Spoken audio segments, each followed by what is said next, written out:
palavra para o ministro Carlos Horbach. Bom dia. Por favor, o microfone é seu. O senhor tem 10 minutos. Bem, muito bom dia. De início, eu gostaria de agradecer o convite, e o faço tanto na pessoa da presidente do Instituto Palavra Aberta, Patrícia Blanco, quanto o faço também na pessoa da jornalista Kátia Kubel, responsável mais direta pelo meu convite, pela minha presença aqui. E gostaria também de manifestar minhas escusas pelo meu atraso. Já havia anunciado à organização que, por conta de um voo, eu deveria chegar um pouquinho mais tarde, e, por isso, acabei perdendo a intervenção da senadora Ana Amélia, o que lamento muito, e também parte da intervenção do ministro Mendonça Filho. Saúdo aqui a nossa moderadora, a jornalista Denise Rottenburg, e passo desde logo aqui, aos demais membros da mesa também, passo desde logo aqui as minhas breves considerações sobre esse tema. O tema geral desse seminário, desse encontro, dessa conferência, é extremamente importante, extremamente atual. É um tema que, ao mesmo tempo, tangencia uma preocupação clássica, especificamente da justiça eleitoral, mas uma preocupação que ganha atualmente contornos completamente novos. Hoje, mais de 3 bilhões de pessoas têm acesso à internet ao redor do mundo. Isso representa 46% da população mundial. Ademais, países que se encontram mais avançados na utilização dessas novas tecnologias têm índices muito superiores de acesso à internet aos meios todos que dela decorrem. Se nós pegarmos, por exemplo, países como o Reino Unido, nós vamos ter 92% de pessoas com acesso à internet. Se nós pegarmos os Estados Unidos, são 89% de pessoas com acesso à internet.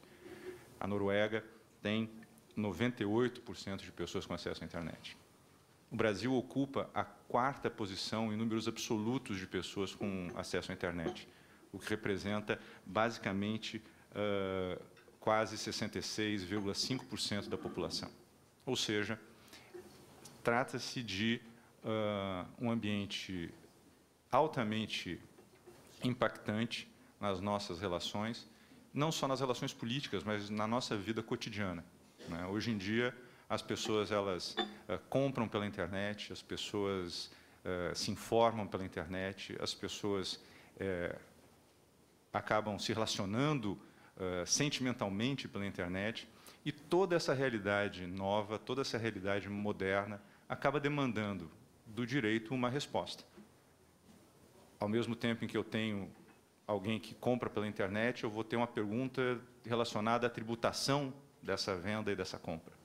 Se a pessoa se informa, eu vou ter preocupação com a sua correção, com a lisura da informação que lhe é passada.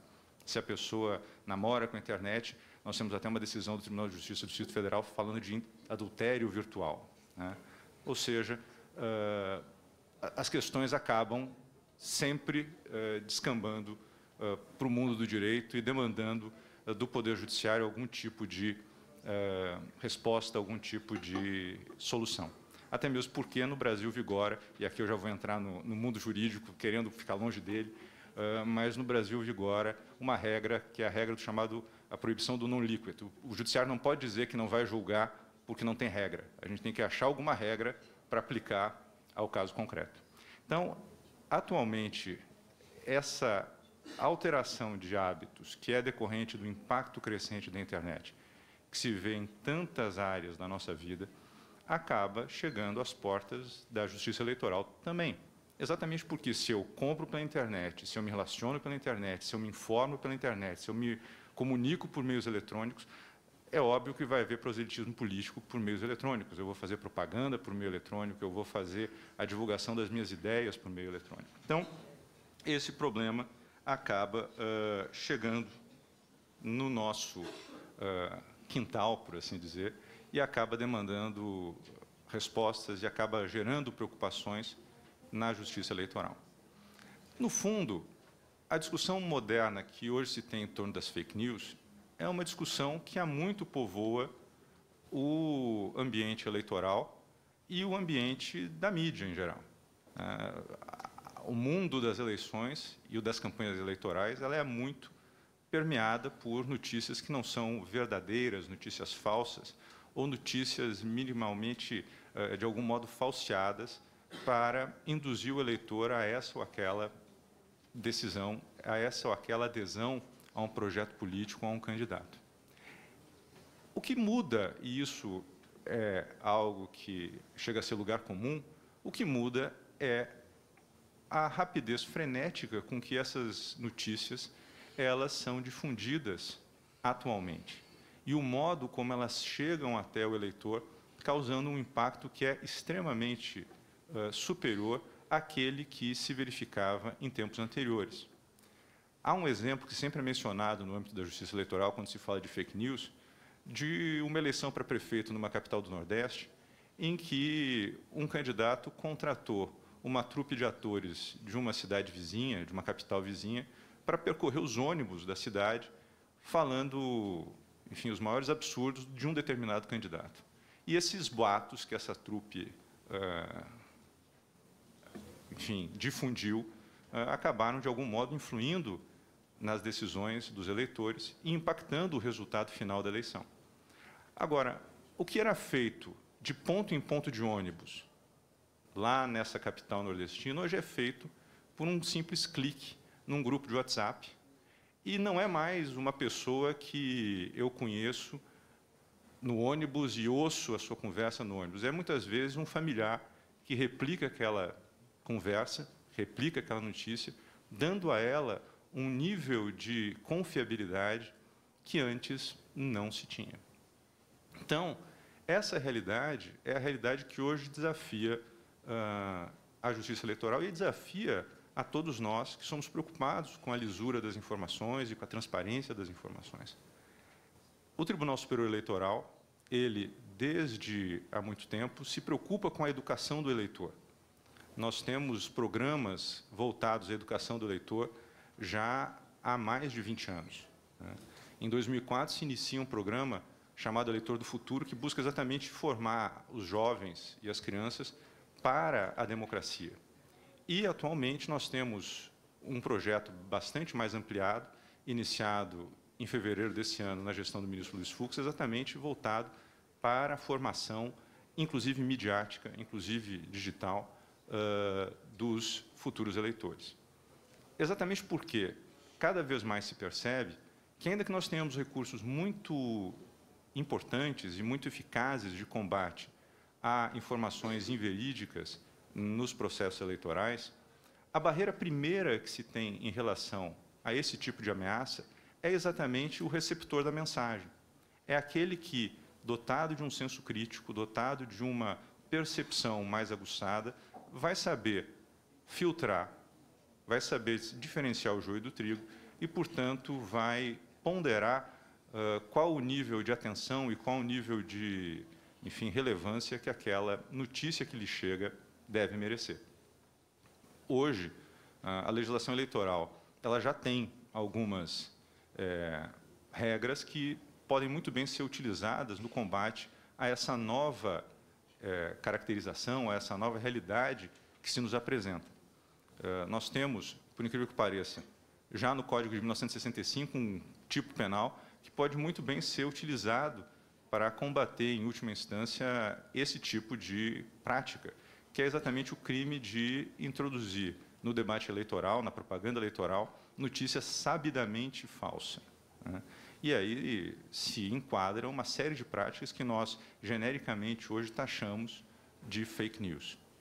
Existe toda a regulação do direito de defesa, toda a regulação da retirada de notícias que, de algum modo, afetem o processo eleitoral de maneira indevida dos meios de comunicação, mas, nesse campo, a Justiça Eleitoral tem atuado com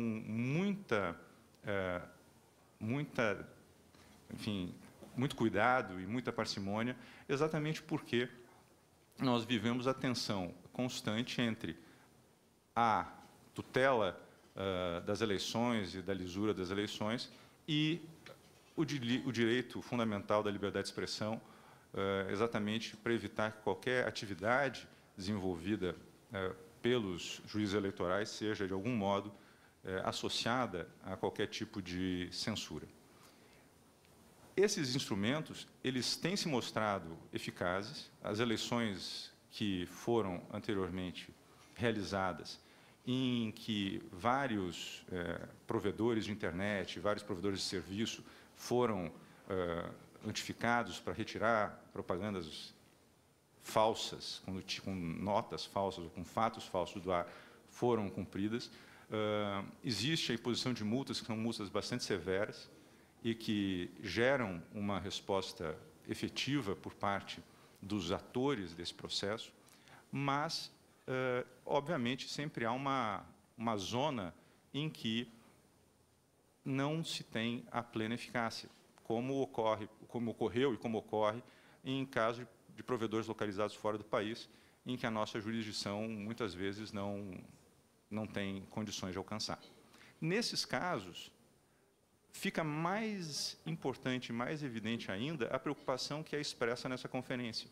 Exatamente porque se evidencia a necessidade de formar o cidadão, de formar o indivíduo, para que ele tenha condições de avaliar, tenha condições de verificar a veracidade, a confiabilidade daquelas notícias que lhe chegam por esses múltiplos meios de comunicação que a internet propicia.